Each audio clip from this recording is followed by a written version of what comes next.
long time. He's a great guy. I want to just congratulate Howard and Allison and Kyle, Brandon, Casey, Ryan, and your entire family. Wonderful family, beautiful family. Howard's one of the most experienced and talented business leaders of our time. Done an amazing job on Wall Street and far beyond.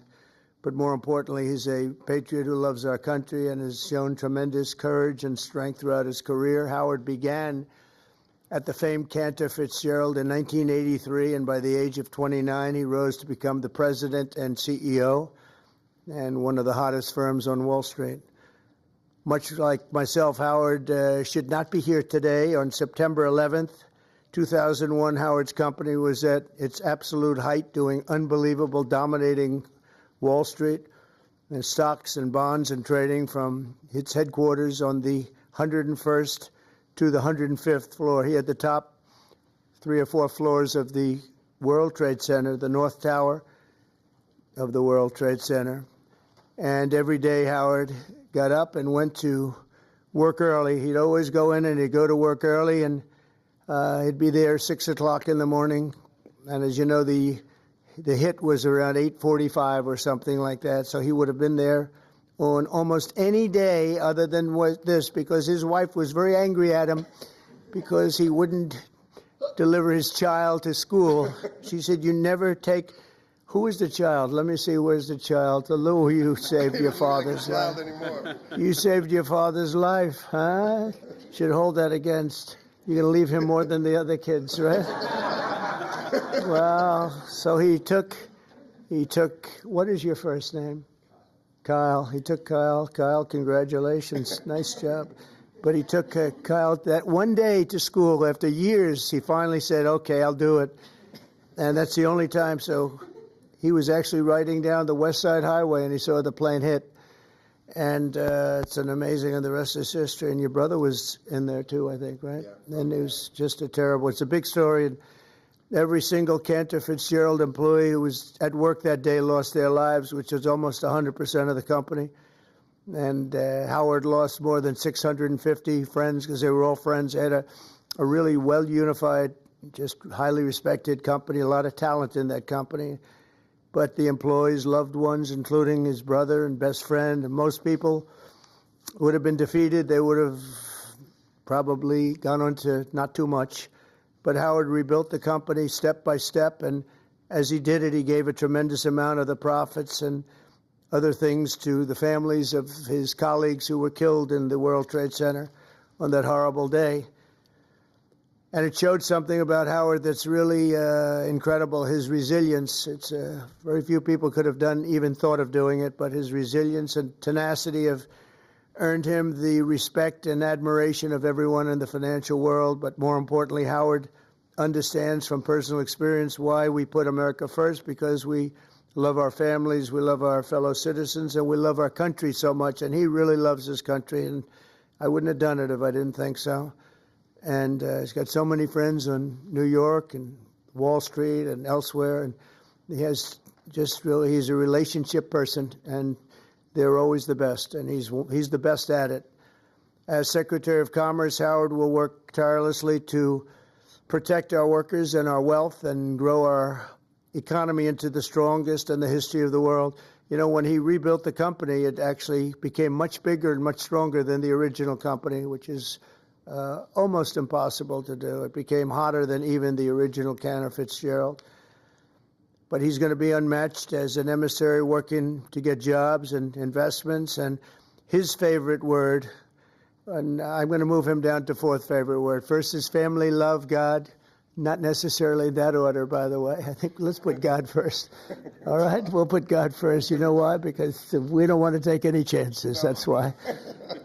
But I did that once. I said I put tariff is my favorite word. Well, and the fake news went out and they really got me, I'll tell you. They said, "What about God, family, relationship?" A couple of words. And I said, "You're right." And so I made it now my 4th favorite word. And Howard, I think, you'll go along with me, number 4, maybe even number 5 or 6. But he really understands something about business. And we have been called by so many companies. Yesterday we had Tim Cook of Apple in, who's going to invest hundreds of billions of dollars in the country because of what we're doing. And We have many, many companies, too many to even mention. They're coming roaring back into this country.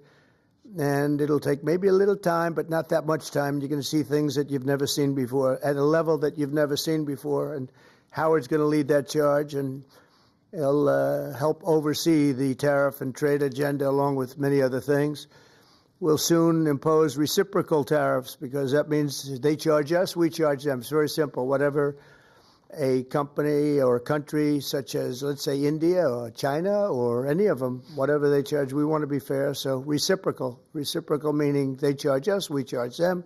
We haven't done that. We've never done that. We were getting ready to do it until COVID hit. We had the greatest economy in the history of the world, and we were just getting started. But the tariffing is going to be very interesting. Howard's going to be in charge of it, and I think you're going to see jobs and money flowing into the country like never has been seen before as we reduce inflation, unleash energy, bring down costs, bring back manufacturing, and lead the world in innovation. Families will flourish and opportunities will skyrocket. We will skyrocket like people haven't seen. It's going to be a really big thing, and I wouldn't feel the same confidence if I didn't have this man on my left. And even though he spent a little bit of his time in life as a Democrat from New York, I'm okay with it because I knew him during his Democrat days, and that's okay. But I just want to say that he is going to help very strongly make America wealthy again, make America great again, and there's nobody that can do the job better. So,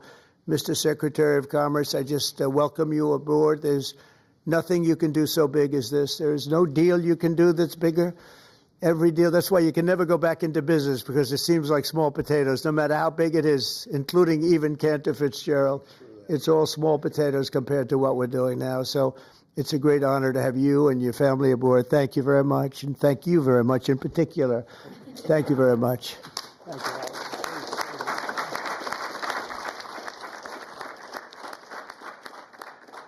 So first, I'd like to thank you, President Trump. It is the greatest honor to work for you, to be with you, to carry your name, your leadership, and your flag throughout the world. The press has no idea who the gentleman to my left is. They portray him in all sorts of ways, but I know him as the smartest, most thoughtful, and most intuitive person I've ever met. And it's amazing to be in this room and to work for him. I have to my right my friend J.D. Vance, who was kind enough even to introduce me to the Senate, and he gave me the greatest compliment. He called me a good dude. So I have really the most wonderful family. I have my wife, Allison. We've been married for 30 years. And I always, when I come home, because I come home late at night, I walk in the door and I yell, "Hello, greatest wife." She's just an amazing girl. My 4 children, Kyle, who you know has saved my life, so now this is going to cost me dearly. My son, Brandon, my daughter, Casey, my son, Ryan, and my sister, Edie, my 2 brothers-in-law, Gary and Rick, my sister-in-law, Abby. I mean, this is as beautiful a day as you could have. The opportunity that the Trump administration is going to bring to America is so extraordinary. You know, people think the golden age is a statement. It's like saying MAGA, make America great again. This is the greatest country on earth. It is such a great country that we can take care of our citizens and give them their Social Security. We can take care of everyone and give them their Medicaid. But we're going to get rid of so much waste, fraud, and abuse. We're not going to hurt anybody, but we're going to get rid of it. And then we are going to grow this economy in a way that people have never seen. And under the Trump administration, my goal, and I'm happy to wear it on my shoulders, is we are going to balance the budget of the United States of America because Donald Trump understands global business. It's the first time you put in that chair the greatest businessman in the United States of America. And I just, for one, I have to tell you, I cannot be more proud to serve my great friend and the greatest president in America, Donald J. Trump.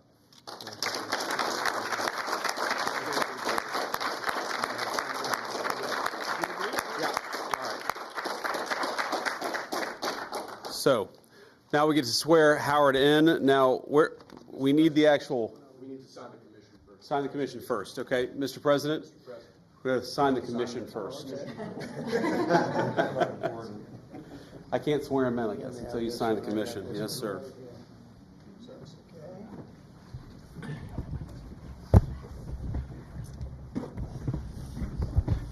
You ready? You sure? It's the last time. You can change your mind until I get to work for you right here. I mean, Now what's it's better too than late. this? This room never looks so beautiful. it does. And then, how do you like the new look? Now, the desk is a different desk. It's one of 7, but the Resolute desk is being renovated and refurbished after many, many years of service. It'll be back in 4 weeks, in case anybody missed it.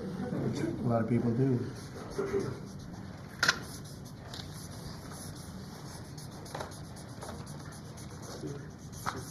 Okay, Howard, you're in.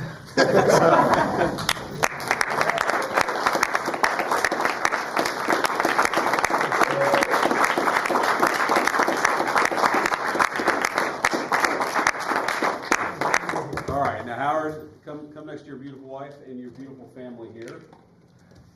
Put your hand on the Bible, raise your right hand, and repeat after me.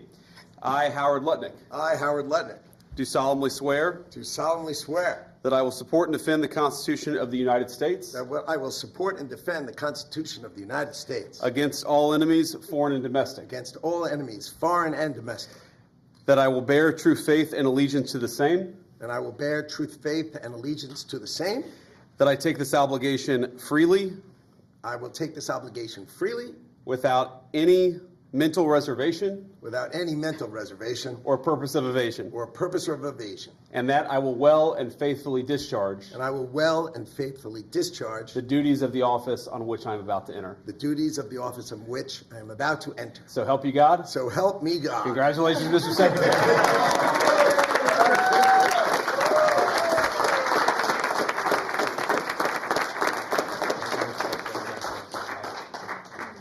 Thank you very much. Mr. President, there are reports that you were considering merging the United States Postal Service with the Commerce Department. Can you elaborate on if this is something you're Well, considering? we want to have a post office that works well and doesn't lose massive amounts of money.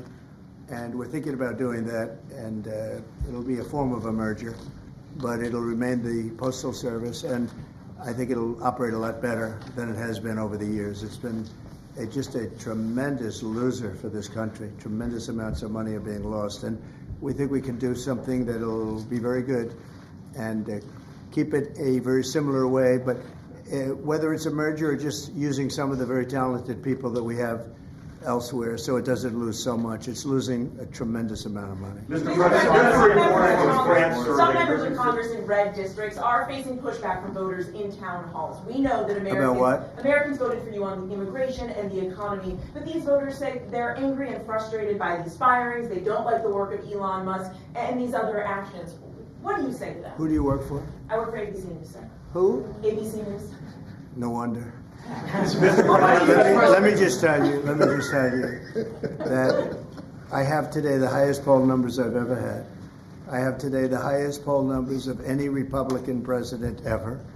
We haven't even checked the Democrats, but that's what I was just told.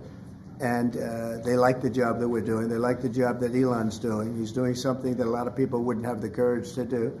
We want to streamline our country. We want to streamline, because you know why? Because we want our country to survive and thrive.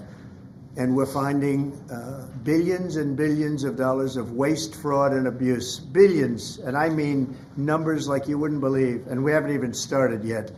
So it's actually just the opposite. We've polled it, and people are thrilled. They can't even believe it's happening. And it won't affect many people. It'll only affect the people that get caught stealing.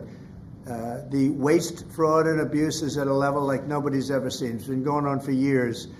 And all you have to do is look at the Social Security rolls, look at some of the things, look at where the money is going. The Attorney General's looking into something, environmental protection, $20 billion.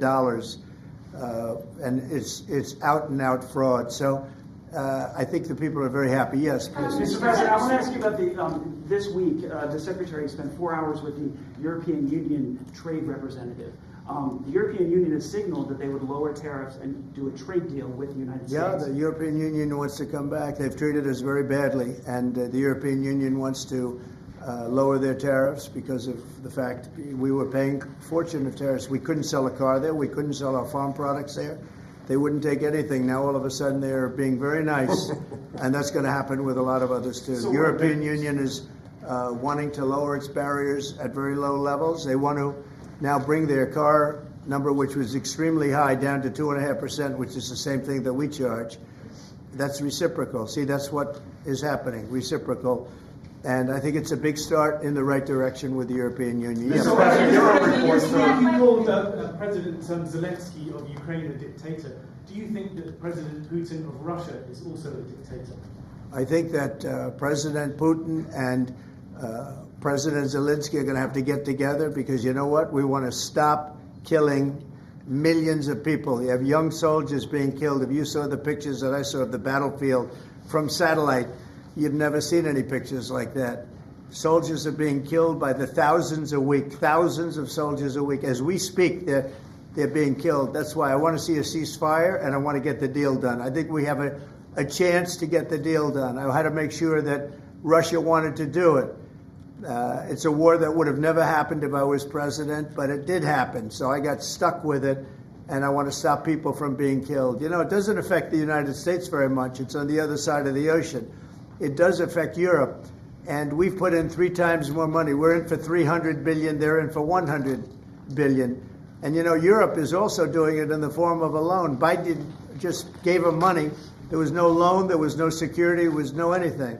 So we're going to either sign a deal or there's going to be a lot of problems with them. So we're going to sign a deal to get security because we have to do that. We're spending our treasure. They're spending their blood. They are. And they're very brave in every way you can imagine. But we are spending our treasure on a country that's very, very far away. And it's okay, but we have to be treated the same as Europe is being treated. Europe gets their money back. Europe is basically giving nothing because they get it back in the form of a loan, and it's a guaranteed loan. We don't get our money back, and we're losing. I mean, we don't want to do that anymore. So we're signing an agreement, hopefully in the next fairly short period of time, that will assure us that we'll get $400 or $500 billion back. We're in there for $300 billion. Now, one other thing, Europe is at 100. We're at 300. We think it has to equalize. In other words, they have to come up with more money because it has a big effect in Europe. It doesn't have much of an effect on us because we have a big, beautiful ocean in between. But it does affect. And Biden should have never gotten us into this mess. We had an incompetent president who got us into a mess. But we're going to get you out of it. The same thing in the Middle East. We're going to have some good news in the Middle East. What happened yesterday, the sight of those babies was not acceptable to anybody. Nobody's seen anything like it. Mr. President, are you going to Moscow? There's a report out of France that you're going to Moscow on May 9th. No, I'm to not. join President Putin. I'm not. And then if I could, sir, just ask you about Kash Patel, who's going to be sworn in soon as your FBI director. Talk to us about your reaction to him getting sworn in and the fact that many agents across the country are concerned that they will be fired en masse for simply just doing their jobs. No, I think the agents are very happy about Kash. In fact, the agents led the charge for Kash. One of the reasons I loved Kash and wanted to put him in is because of the respect the agents had for him. I think he'll go down as the best ever at that position. And it turned out he was very easy to get approved. You know, I was not sure. He's a tough guy, strong guy. He has his opinions, and I wasn't sure. He turned out to be he went very smoothly. I don't know if he's in the room now. He's going to be in the room very shortly. Where is he? Oh, good. I'm saying the right thing. I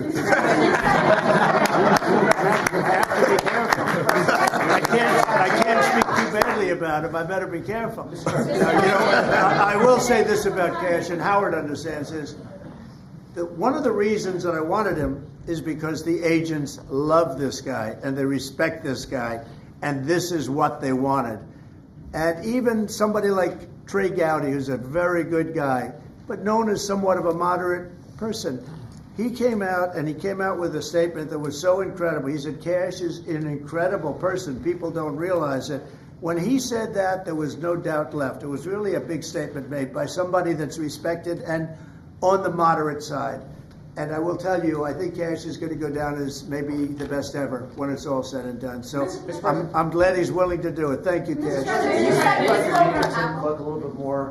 You talked Say about. what? Could you speak a little bit more about your meeting with Tim Cook? You said that he was going to invest hundreds of billions of dollars. Is specific projects that he spoke to you about? Yeah. And All like over what the were country, those? all over the country. He's going to start building, and he doesn't want to pay tariffs, and he's going to start building. But very big numbers. You have to speak to him. I assume they're going to announce it at some point. But very big numbers. He was here yesterday. I met with him at length, and Apple is coming here with tremendous dollars. They're going to be spending a lot of money in the United States, more than they've ever spent by a factor of probably 10. Did you reporting that you were signing a memo later to counter digital service taxes? Well, will you speak? I mean, what are you doing? Reading it? Yeah, Can't my you just say question. it without having to read it? My question? Yeah. Oh, sure. Bloomberg, we're reporting that you're expected to sign tariffs or a memo later on tariffs on digital taxes. Is there any idea how high you might go with We are going to those be tariffs? doing that. Digital, what they're doing to us in other countries is terrible with digital. So we'll be announcing that. Are we signing it maybe today? Today. And we'll talk about that in a little while. You'll be here. Are you going to put the secretary in charge of the Postal Service? He's going to look at it. He's got a great business instinct, which is what we need. And he'll be looking at it, and we think we can turn it around. But it is the Postal Service. I mean, we're leaving the Postal Service, but we're losing so much money with the Postal Service, and we don't want to lose that kind of money. So the Secretary and some others that have talent, that kind of talent, we'll be looking at. How close are you to a minerals agreement with Ukraine, Mr. President? What? How close are you to striking a minerals deal I think we're with pretty Ukraine? close, yeah. I think they want it, and they feel good about it, and it's significant, it's a big deal. But they want it, and it keeps us in that country, and they're very happy about it. But it's we get our money back. This should have been signed long before we went in. This should have been signed by Biden, but Biden didn't know too much about what he was doing. The war should have never happened, number one. When it did happen, it could have been settled the first week or 2 weeks. After that, it got bad. It got really bad. But it should have never happened, and it should have been settled, and it could have been settled very easily at the beginning. Now it's tougher, but we'll get it settled. Germany has elections on Sunday. What are your thoughts? What do you expect to happen in the elections on Sunday? Who has Germany? elections? Germany.